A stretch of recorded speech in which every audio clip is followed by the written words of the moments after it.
afternoon. I want to present on financial strategy. So I will start on LO1. So I have to give you the objectives first, so that you know what is expected of you. So after this presentation, you should be able to know the sources of finance for a business. You should be able to know how do the financial institutions assess the creditworthiness of a business. You should be able to know what are the objectives of a business. So those are the objectives of this learning outcome number 1. So let's go straight to business. Financial strategy is a way to achieve your objectives as a business. When you are in business, you are there to make money, to make profits, to increase your sales, to survive as a business. So in financial strategy, we are more concerned on the financial aspect, because when a business is not making profits, it won't succeed. When a business is not making sales, it won't succeed. So the financial strategy is to make sure that the amount that has been invested, is it meeting the objectives of the stakeholders? But now, for stakeholders, we don't mean the owners only. We mean the suppliers also, because they can supply us on credit. They may want to know if they will be able to pay their money back. So, in short, financial strategy is there to make money for the business. What are the key roles or components of a financial strategy?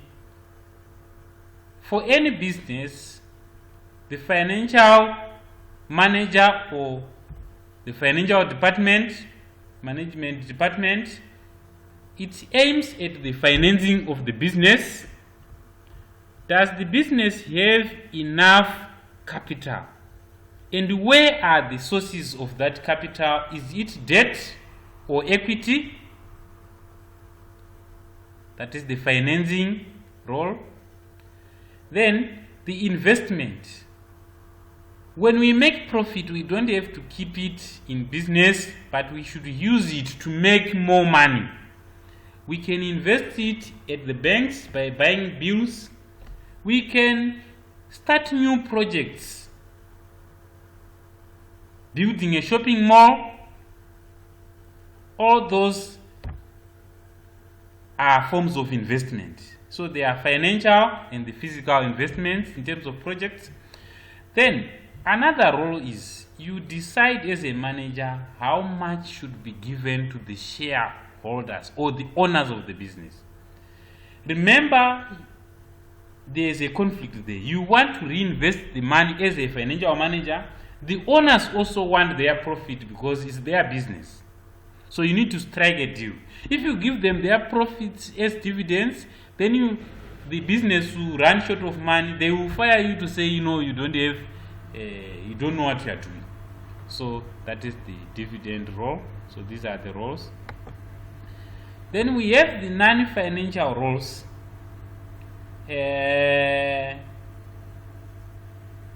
So we have now the objectives of a business.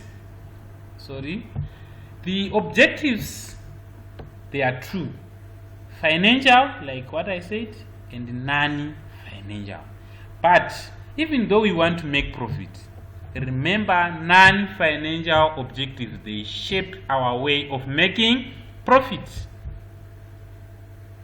So Now let's see now what are the financial objectives of any business. Every business wants to increase the sales, that is the revenue. You want to increase the return on investment. People, when they invest, they want a return. You don't just put your money in the bush. Then imagine you want a certain profit from it.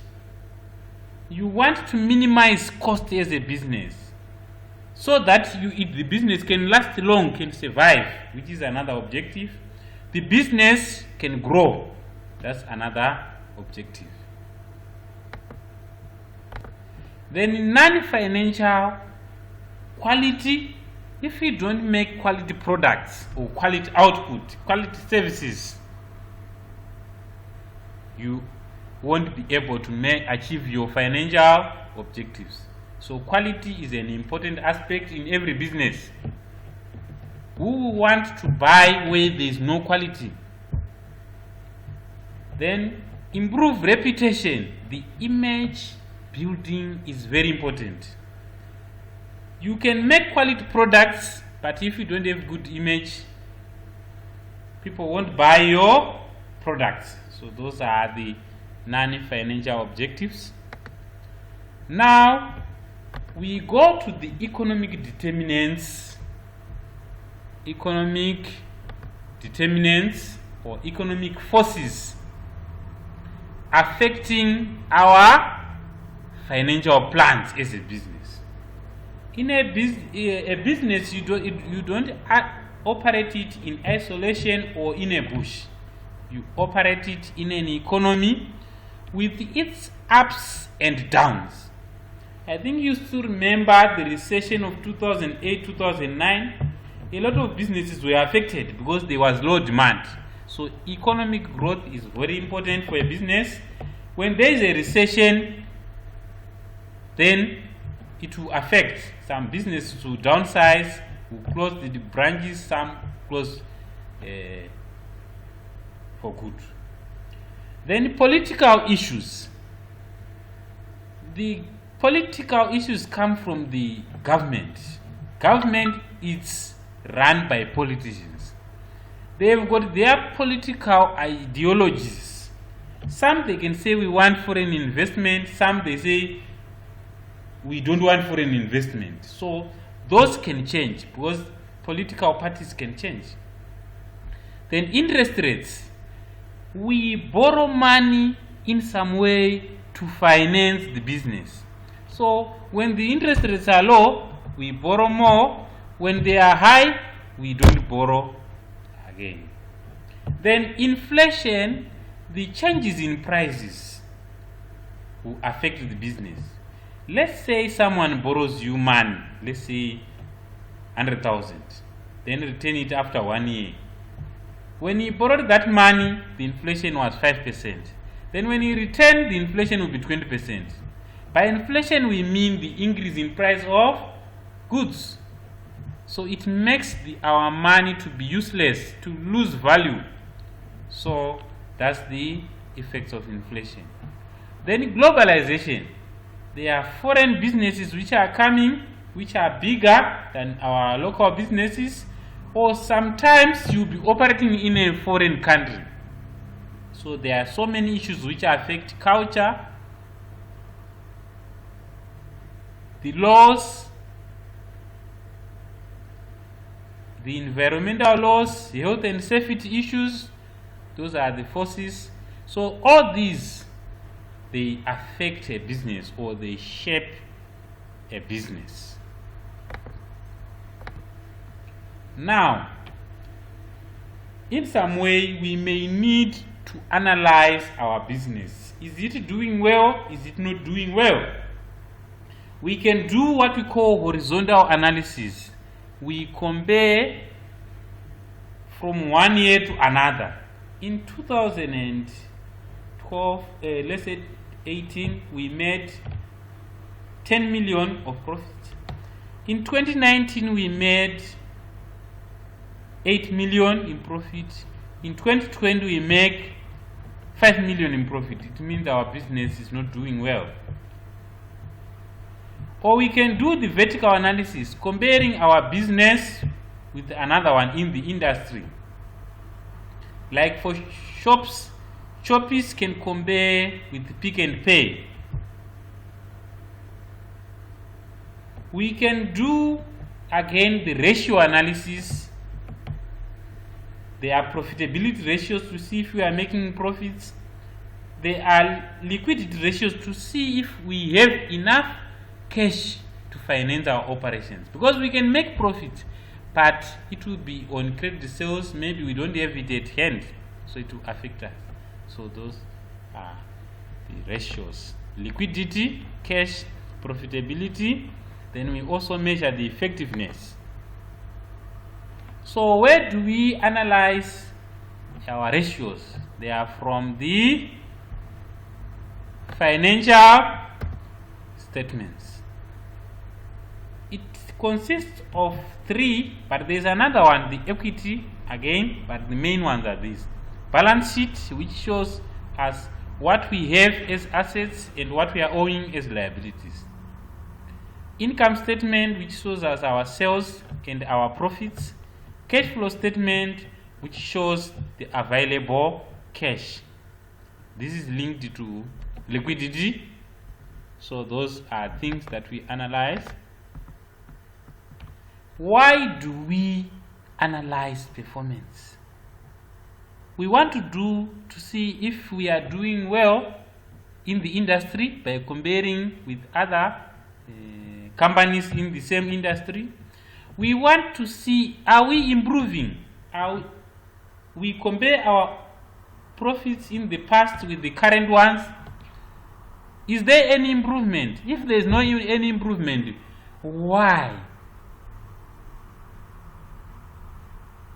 We may analyze also for investment purposes. If we want to buy shares, that is to analyze the security value of shares. So there are 2 analyses which they do for investment purposes: fundamental analysis, which uses the ratio and the current economic outlook; technical analysis, which just focuses on the pattern of the events as they unfold. So that is the.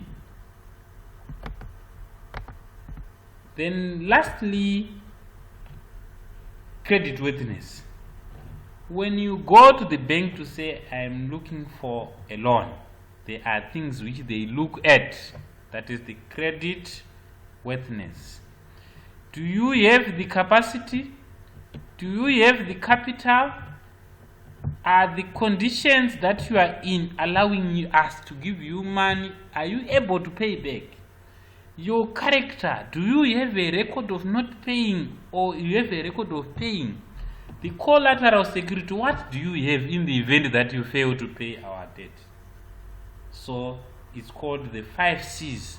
These are the ones which banks, or if let's say you are working in a financial institution as a financial strategist,